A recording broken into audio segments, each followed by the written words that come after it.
दिनांक 4/12/2025 रोजी धुळे सोलापूर हायवेवर तेलंगणा राज्यातील प्रवासी फोर व्हीलरनी शिर्डीला जात असताना पाडळसिंगी नाक्याच्या पुढे ते हायवेवर थांबले असता या अज्ञात 6 आरोपींनी त्यांच्या गाडीवर अटॅक करून त्यांचे गाडीचे काचा वगैरे फोडून आतील प्रवाशांना धमकी वगैरे देऊन सोन्याचे व चांदीचे दागिने त्यांनी जबरीने चोरून त्या ठिकाणून पळून गेले होते।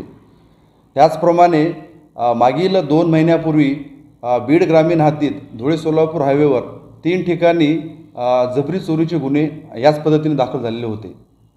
तर त्यावरून माननीय पोलीस अधीक्षक नवनीत कावसाहेब यांनी स्थानिक गुन्हे शाखेची विशेष टीम स्पेशल पथक तयार केलं।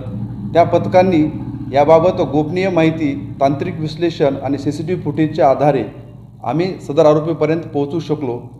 दिनांक 12/12/25 रोजी सदर आरोपी हे खामकरवाडी वस्ती धाराशिव जिल्ह्यात असल्याची माहिती मिळाल्याने आमच्या पथकांनी त्याबाबत माहिती घेऊन त्यावर सापळा रचला। सदर आरोपी हे खामकरवाडी येथून केजकडे येत असल्याबाबतची माहिती मिळाल्याने आमच्या पथकांनी त्या आरोपींचा पाठलाग करून केज येथे नाकाबंदी लावून सदर आरोपितांना पकडण्यात यश आले।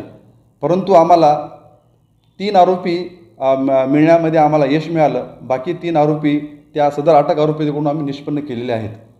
कॉम्बिंग ऑपरेशन कशा पद्धतीने राबवलं?